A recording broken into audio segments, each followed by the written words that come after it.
Hello. When you're updating a record, please stop deleting and reinserting SharePoint items. You're not just killing the version history, you're killing your credibility.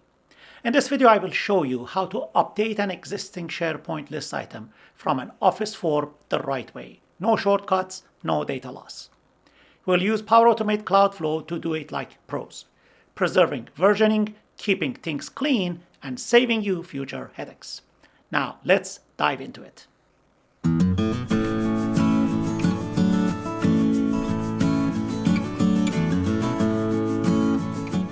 Now, before doing anything, let's take a careful look into the problem that we want to solve. We have an Office form that users can fill and submit. This is my form. I called it SharePoint Capture Demo. It has a few fields called first name, last name, email address, country of residence, and a few more that we will get into that. Now, when the completed form is submitted, the response should be added to a SharePoint list. I've already created this form called Form Submission Data. It has a field called full name, which was actually the title that I renamed. We have email address, country, and car, which somehow matches the fields that we have in the form. Now, here is the actual problem. If the same user submits the form again, the new response should replace the previous record, not just adding a new record like everybody else does. So we have two problems to solve. One of them is to add the item to a SharePoint list, which is easy. Then we need to replace the previous record, which is kind of challenging. Well, I guess I don't need to even say that. Power Automate Cloudflow is the answer, and it's supposed to capture it from Microsoft Form. So naturally, the trigger is going to be when a new response is submitted. So first of all, let's do the easy part, and then we discuss about the challenging part. So I go to make.powerautomate.com, and I want to create a new flow. So create, and I want to create an automated cloud flow, and I want to pick form, and I pick my trigger when a new response is submitted. I call it capture Office forms data. Trigger is selected, and I just say create. So it's going to create a form for me. I just need to connect it to the form. Click, and I need to pick the form ID. There are lots of them there. And you can see right here, the form name is called SharePoint Capture Demo. This is my form. So I can come back here and I pick SharePoint Capture Demo. Then I need to capture the item. So I can click on this plus again, and I want to add something else for form, which is going to be get the response details.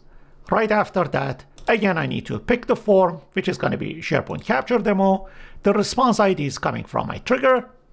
So I can simply pick it up from when a response is submitted. The response ID captures the item that has been just submitted. Beautiful.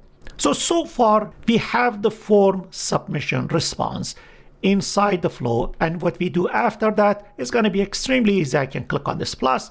I can go to create item inside SharePoint.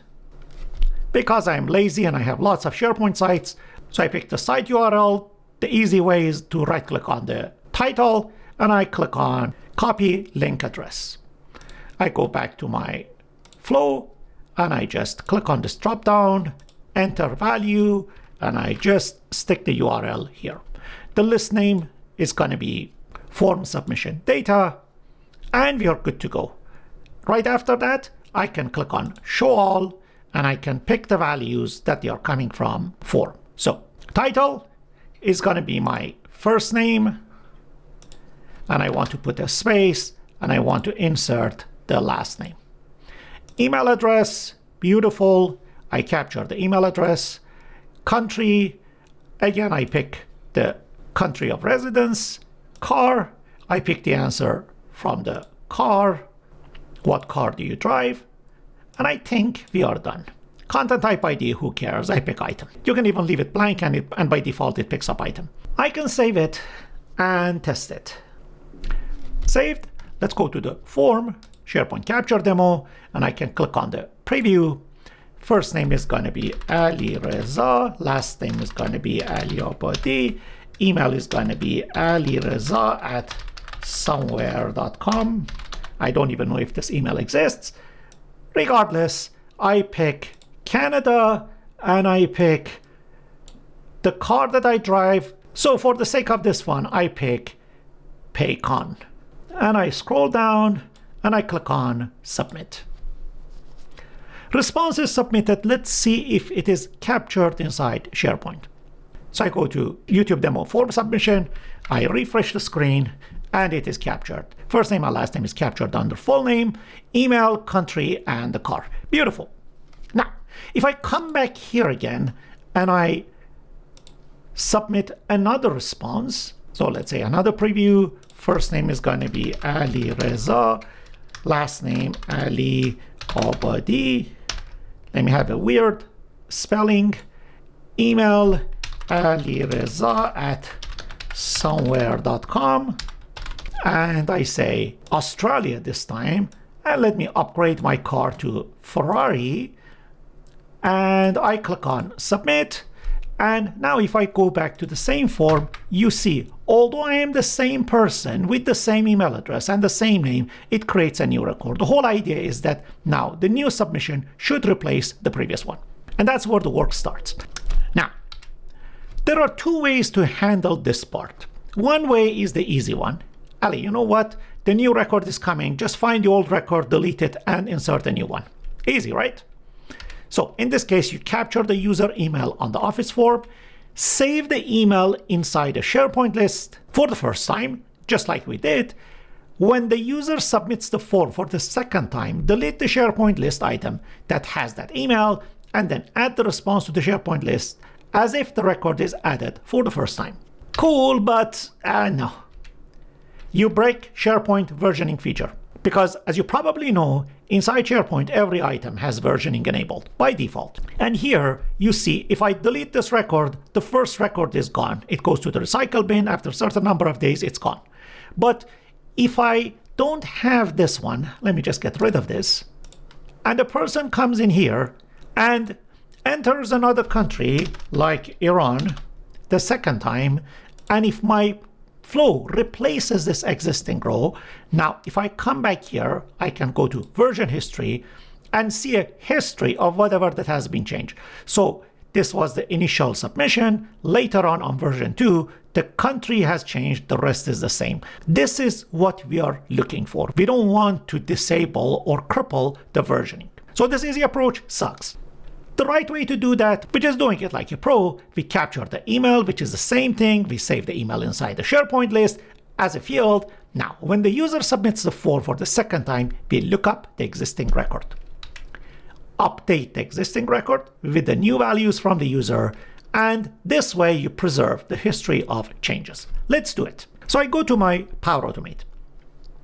As soon as the user submits the request, I want to look it up inside SharePoint. To look up a record for any field other than ID, you need to use get items.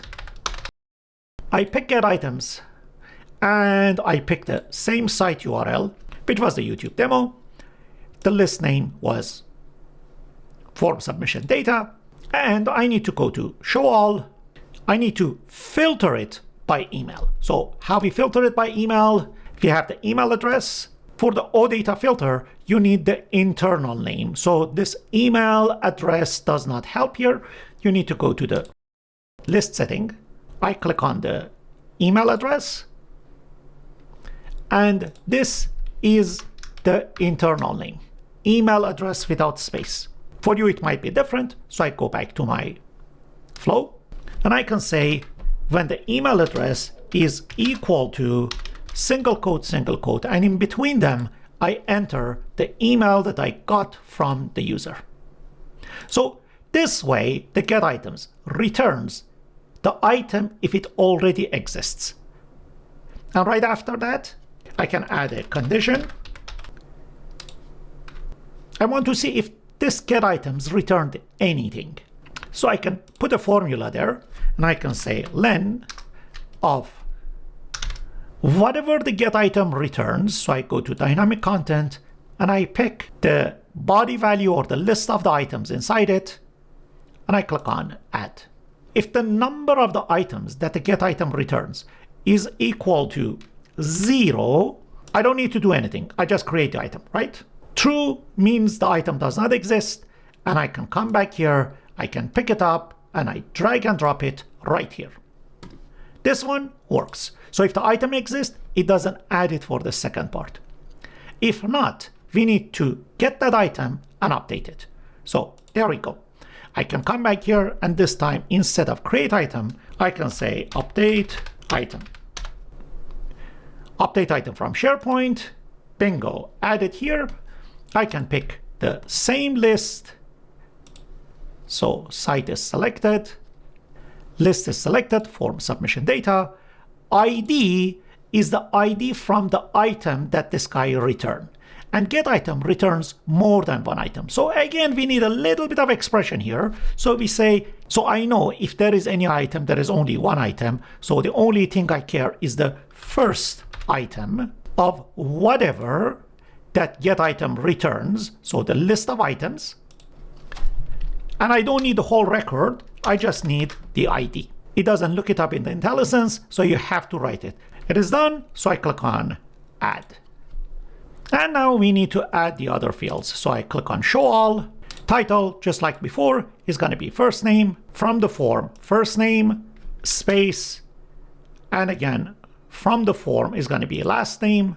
Email address, I can pick it up. Make sure you pick it up from the form, not from the get items.